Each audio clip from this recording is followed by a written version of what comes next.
The Equitable Life Assurance Society presents This is Your FBI.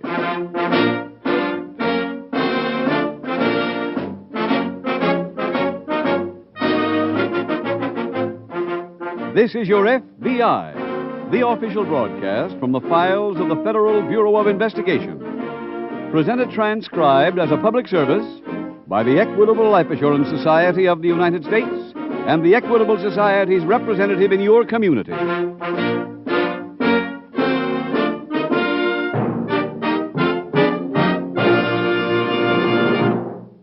A-H-O. A-H-O. Those three letters, A-H-O, are important to homeowners. A-H-O stands for the Assured Home Ownership Plan of the Equitable Life Assurance Society, a money-saving, home-saving plan designed to speed the day when you say, Not 1 cent of mortgage on my house. I own it, free and clear. How does that strike you? Then please listen carefully in about 13 minutes for full information on the Equitable AHO plan.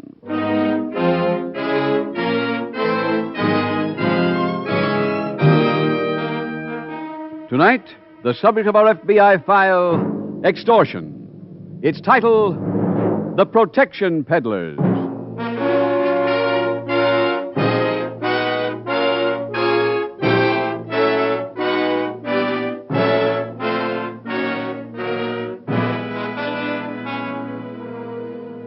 Day in and day out, year after year, FBI agents come in contact with the worst side of American life.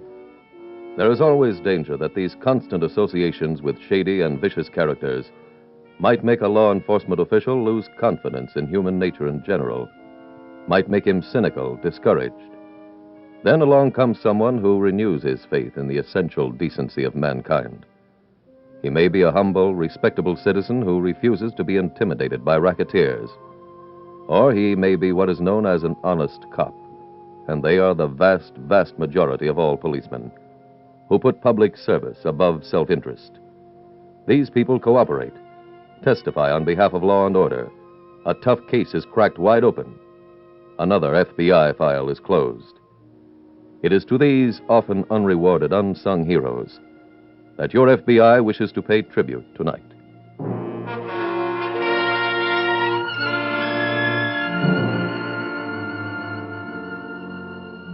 Our FBI file opens in a western city. 2 men are playing golf. One of them, middle-aged, with an unlit cigar clenched between his teeth, approaches his ball. Look at this lie. Oh, what's wrong with it? Those trees are in my line. Frank, the trees are 300 yards. Why'd that caddy give me a 3-wood? I need an iron. You asked him for a 3-wood. Well, he shouldn't have given it to me. Stand back. All right. You missed. That was a practice swing. Oh. Yeah, hook right into the rough. Yeah, see the breaks I get? I hit the ball good and the wind catches it. I got a good mind to quit this game. I am. Huh? I'm going back east in a couple of weeks. Well, this is a nice way to break the news to me. Look, Frank, you asked me to hang around till you saw how things worked out. Well, I can see for myself. You're never going back to making book, right? Right. And what's the percentage in staying here? I might have something for you. New touch? I think so. Big John called me last night. Oh, he in town? Well, he's coming. You sure must have blown a bundle when they knocked out the wire service. He did. Is he the one that you're making a deal with? If I like it. No. When's he coming? Couple of days. If I put in with him, you go back on the payroll as my enforcer. Look at that rough. Think I'll drop a ball and play it from here.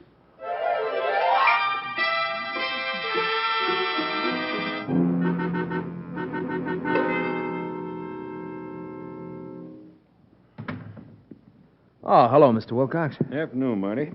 Frank around? Uh-huh. In the other office. He's waiting for you. Tell me, how are things back east, huh? Fine, thanks. Oh, go ahead.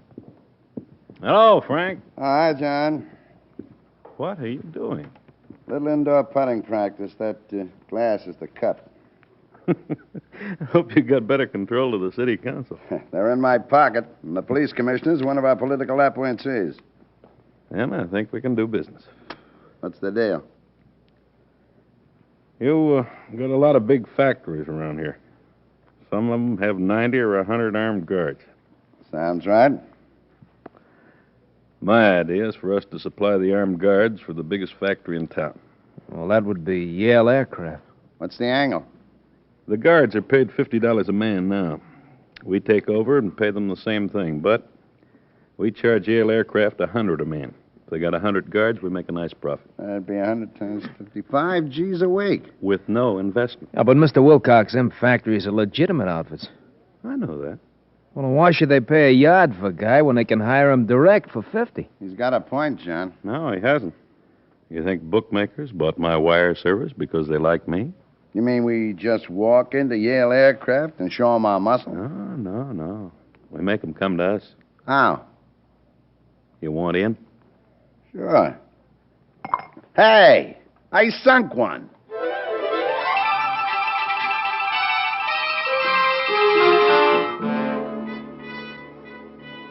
The following week, at the police pistol range, FBI Special Agent Jim Taylor is finishing his monthly firearms test when Detective Dick Perry approaches. Target hasn't got a chance around here. Oh, hi, Dick. Hello, Jim. Care to try your hand? No, I came by to see you. Oh? Well, come on, let's walk back to the lockers. Okay. You remember Leo Green? Leo Green. It doesn't matter. He used to be on the force. No, I don't think I ever ran into him. Well, he's one of the detectives who was purged by the commissioner last year. Oh? Must have been a good man. He was and is. I bumped into Leo last night. He's working as an armed guard out at Yale Aircraft. Go ahead. Oh, thanks. Leo told me something that might be a case for you. Oh? What kind? Yale Aircraft's a defense plant, you know. Yeah, I know. Well, it seems they've been having an unusual run of accidents on the bridge leading to the factory. What kind of accidents? Trucks ramming each other, government property damage, cars running out of gas, tax sprinkled across the bridge. And they've had everything. And the traffic tie-ups always occur just as a new ship's reporting. Is that bridge the only way to the factory? Uh-huh. So when it's jammed, nobody shows up for work the first hour or so. You had any men from traffic stationed out there? Yeah, past 3 days, but they can't stop it. Well, if it's a concerted effort to slow up defense work, we'd like to know about it. If defense materials are deliberately destroyed, we're interested. You're going to look into it? Yeah. Report it to my agent in charge, Dick. I'll let you know who he assigns.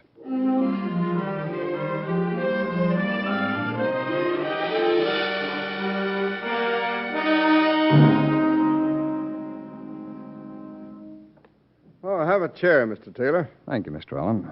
My secretary says you're from the FBI. That's right, sir. Here are my credentials.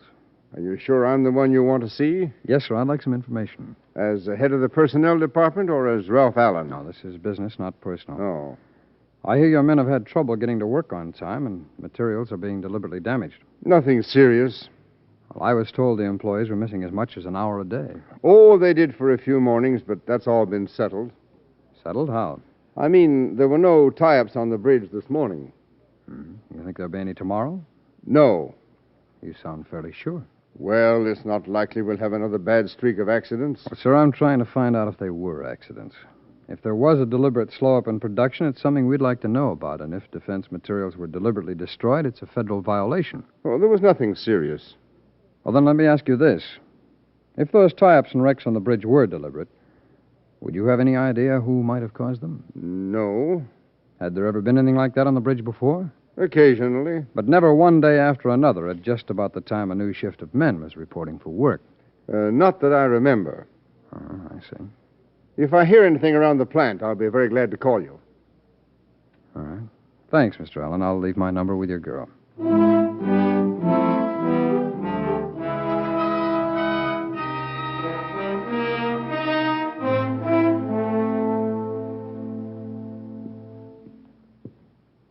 Hi, John.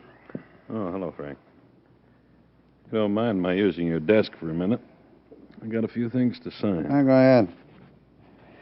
You come up about anything special? Yeah, there we are. Oh, what did you say? I said, did you come up about anything special? Our first contract. Listen to this. Yale Aircraft Corporation hereby agrees to pay the Gladstone Company the sum of $10,000 each week. And Who's this Gladstone Company? Us. Huh? By the time we get our first check, we'll have a bank account in that name. Oh. Our weekly take on this contract is $5,000. The deal goes for 2 years. The only guys we cut in are the police commissioner and that personnel manager at the plant. Hi. Hello, Marty. Just been out to the plant. All the new guards report? Yeah, and one of the old ones. Guy named Leo Green. I think he wants to make trouble. You talked to him? No, he was gone when I got there. What kind of trouble do you think he's interested in? Oh, I don't know, but he was around the joint all morning. Doing what? Asking the new guards a lot of questions. Who they were, where they're from, how they got the jobs, how much they were getting. Why? What's it to him? Frank, don't you get it? He got fired and he don't like it. Oh, we handle him, John. Well, you can handle any beef he makes to the cops, can't you? Well, sure, but... And we got no worries. He can only beef to the cops or the personnel guy at the plant. So, either way, he winds up talking to himself. You sure the personnel guy will stay put? Frank. Besides paying him off, I told him if anything went wrong, we'd start charging him double.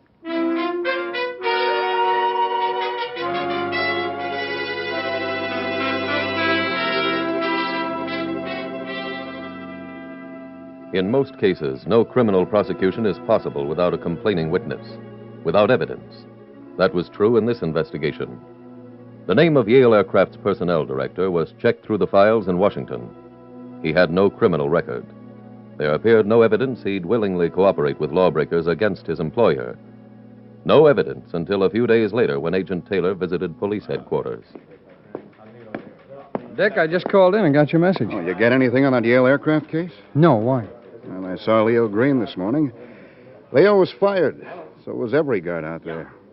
Wait a minute, you don't leave an aircraft factory unguarded. Oh, they've got a new set to replace the old ones. And Leo interviewed some of them. Oh.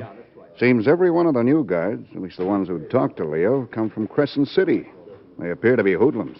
What? Yeah. I requested fingerprints of the new set of guards, but the personnel manager turned me down. So I talked to a friend of mine in the auditing department. And? The new guards are being supplied by an agency. And with the same number of men, the cost to the factory is twice as much. Who's the agency? My friend didn't know. Can't find out. The records on that account are being kept personally by the head of the department. Sounds like the old-time protection racket. You know, with Yale Aircraft making planes for the armed forces under a cost-plus contract, this may constitute fraud against the government.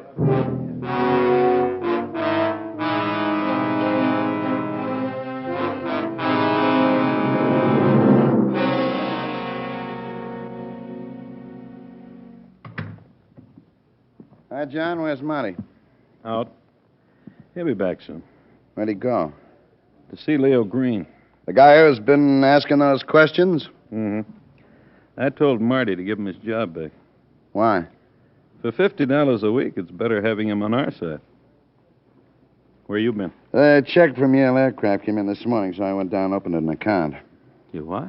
I opened a bank account, the name of the Gladstone Company. You know, like we talked about. Who's going to sign the checks? Me. You see, I figured you wouldn't always be around to handle Frank, things. you know me good enough to know in my deals I handle a bankroll. Well, don't you trust me? Let's not get into who trusts who. You know in my deals Can I come in? Oh, sure, Marty. You see Leo Green? Uh-huh. I took care of everything. When's he going back to work? Oh, he ain't. He turned down the job. I thought you said you took care of everything. Yeah, I did. When he turned me down, I sloughed him.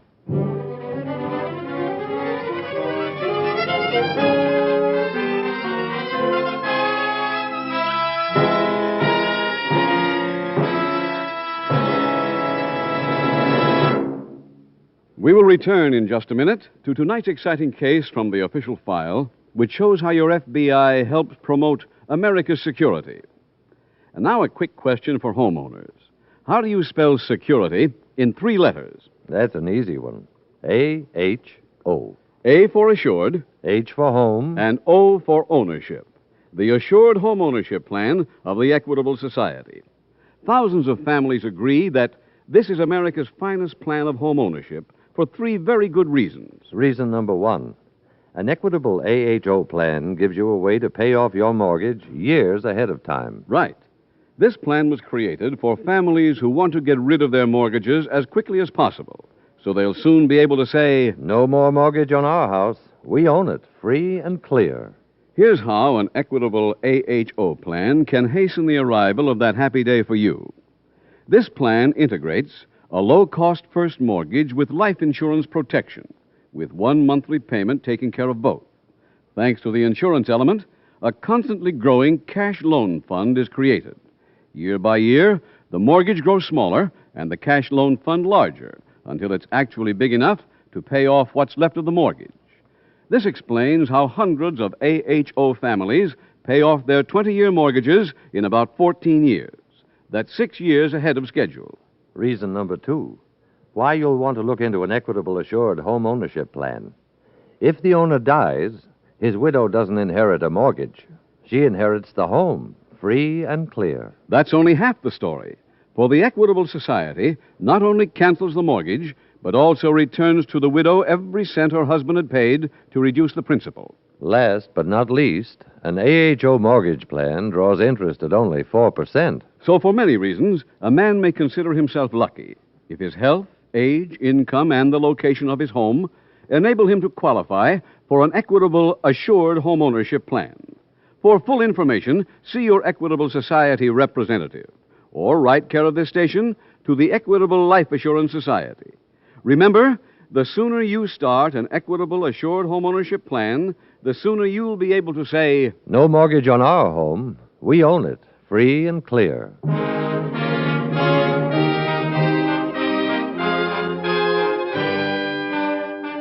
And now back to the FBI file, The Protection Peddlers.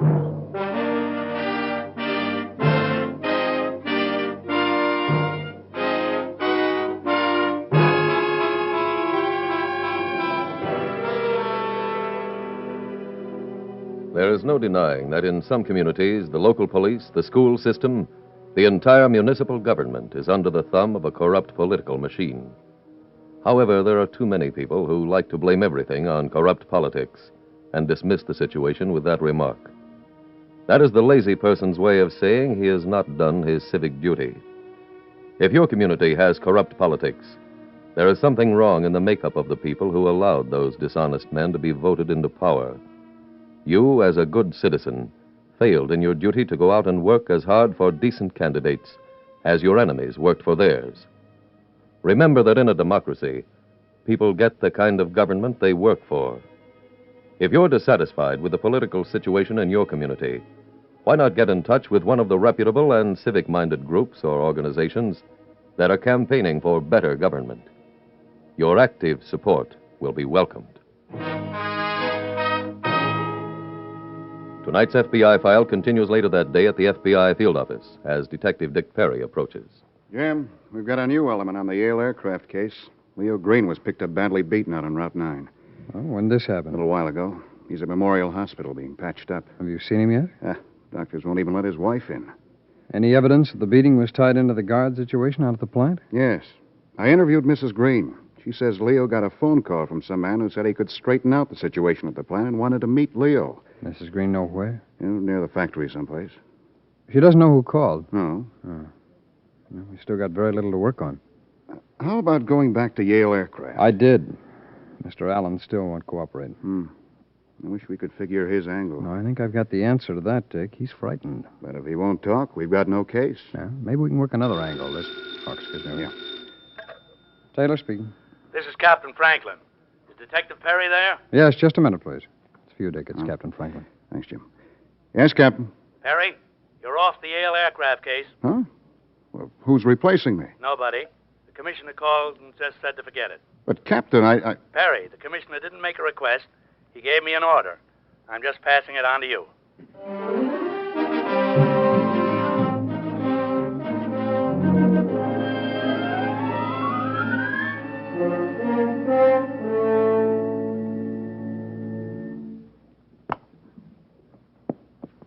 Hey, what's with a 9-iron? My short chip shot's been giving me trouble. Oh. You trying to put him in that circle? Uh-huh. It's pretty clean. I just started. Oh, Look, I ran into Wilcox out at the plant. He said to tell you he's moving into another factory tomorrow. Where? The Madison Machinery Company. Big outfit. Yeah. And he figured a gimmick. Look, Madison Machinery's close to Yale Aircraft, so he's going to use the same set of guards for both places. Oh, yeah, it's tough to get a backspin off a rug. That'll make all the dough from the second place straight profit. Uh-huh. That's a pretty good touch, huh? It'll get better. Why? You raising the prices? No. Cutting down the number of pieces. Well, how can you? You got to pay the commissioner, you got to pay the personnel guy. John takes half the action right off the top. Well, it's his idea. It's still too much. From now on, he takes a cut. To what? 10%. You think he'll go for it? He's got to. I'm supplying the protection. That's the big thing in the deal. Without the commissioner squaring things, the idea's worth nothing.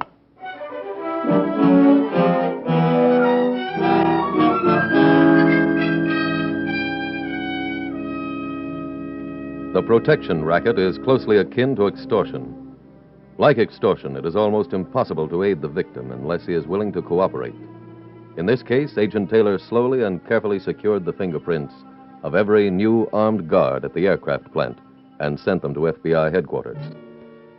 The teletype report from Washington showed each man had a previous criminal record.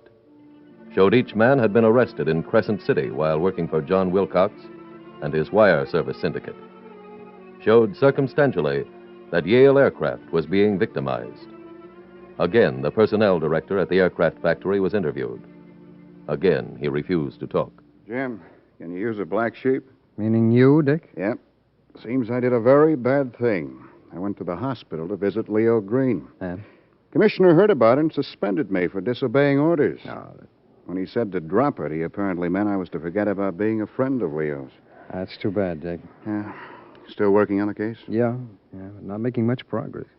I don't suppose it's being disloyal to the commissioner if I tell you something I got in my own time, is it? About Yale Aircraft? No. No, a friend of mine from the traffic detail told me about an interesting coincidence. Hmm? You know the causeway up near the stadium? Sure. Well, that causeway is the only entrance to the Madison Machinery plant. Yeah. Well, this past week, they've had nothing but accidents on it. Trucks ramming each other, tacks thrown across the roadway, cars running out of gas. Sounds familiar. Yeah, but wait till you hear the rest. The accident stopped yesterday morning. Today, a new set of armed guards went to work. Madison Machinery's a defense plant, too. Yeah. Look, I'm an out-of-work investigator, Jim, but if I can give you a hand... Thanks, Dick, but not right now. The head of personnel at Madison Machinery is a man named Harry Lee. Fine. I'll call you after I've seen him.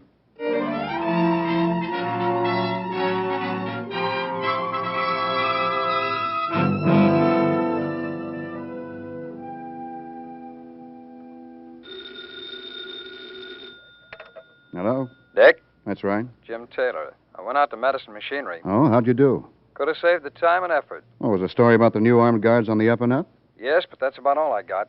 The rest of the interview was a repeat on the ones out at Yale Aircraft. Jim, Yale Aircraft and Madison Machinery are legitimate outfits. Why should they get themselves caught in the switches like this? You're under suspension, aren't you? Well, yes, but... Well, somebody's got good connections. Yeah, but those hoodlums at the factory were all John Wilcox's men, and he never had any local fix. Well, maybe he met the commissioner. Yeah, could be. Jim, I called the hospital a little while ago. Leo Green's still on the critical list. Yeah, I know, Dick. I called over there, too. Looks like he's the only chance we've got left. Hey, wait a minute. Dick, we've been overlooking an angle, the bank. What bank? The ones where Yale Aircraft and Madison Machinery keep their accounts. I'll check and let you know how I make out.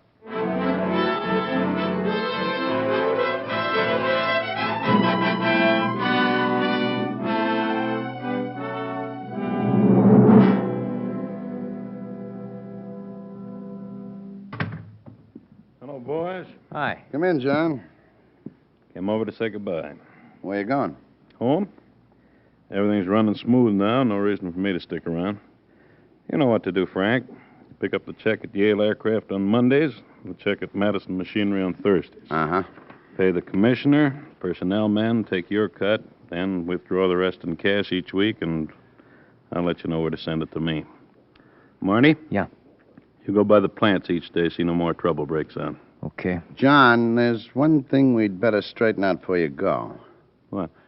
You're 50%. What about it? It's too much. That was the deal we made. But after I pay everybody and give you yours, it don't leave enough for me. Well, whatever it is, it's all profit.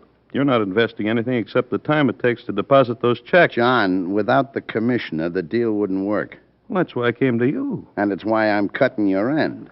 Now, Frank, Don't forget, the bank account is in my name. I'm the only one who can sign checks. That's almost right. What does that mean? You forget that the signature cards we signed said that in the event of your death, I signed the checks. No, you don't, buddy. Sit down again. So that's your big enforcer, Frank. What can I do? You got a gun. That's right, and I'm using it. Hold it, Wilcox. Huh? Well, I'll take that gun. Let go. Hey, who are you? Special agent of the FBI. I've got arrest warrants for all three of you.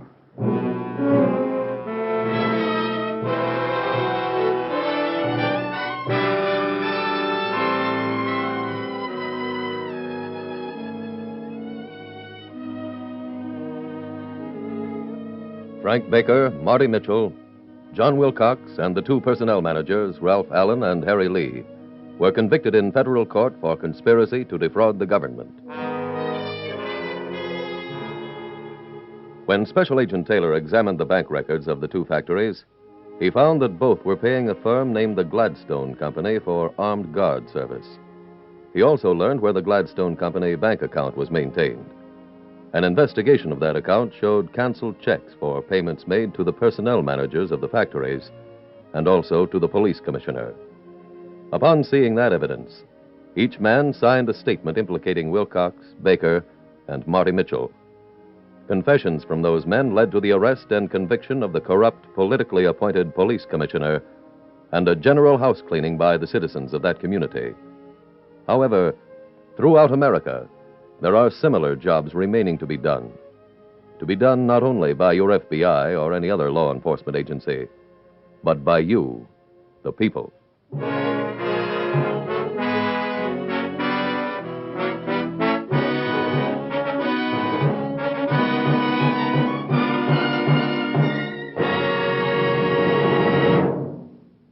Now, a quick review of two advantages of the Equitable Assured Home Ownership Plan.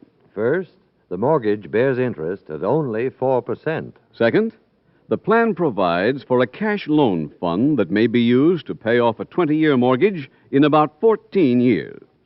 For further information about the Assured Home Ownership Plan, see your Equitable Society representative or send a postcard, care of this station, to the Equitable Life Assurance Society.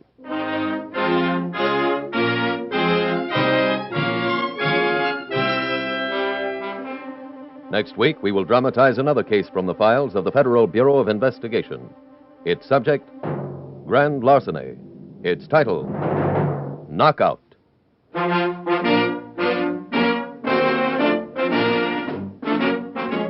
The incidents used in tonight's Equitable Life Assurance Society's broadcast are adapted from the files of the Federal Bureau of Investigation. However, all names used are fictitious, and any similarity thereof to the names of places or persons, living or dead, is accidental. Tonight, the music was composed and conducted by Frederick Steiner. The author was Jerry D. Lewis. Your narrator was William Woodson, and Special Agent Taylor was played by Stacey Harris. Others in the cast were Anthony Barrett, Walter Catlett, Ted DeCorsia, Lou Merrill, Herb Rawlinson, and John Stephenson. This Is Your FBI is a Jerry Devine production. This is Larry Keating speaking for the Equitable Life Assurance Society of the United States and the Equitable Society's representative in your community, and inviting you to tune in again next week at the same time when the Equitable Life Assurance Society will bring you another thrilling transcribed story from the files of the Federal Bureau of Investigation. Knockout on This Is Your FBI. Stay tuned for the adventures of Ozzie and Harriet. There's fun for the whole family when Ozzie and Harriet come your way next. This program came to you from Hollywood.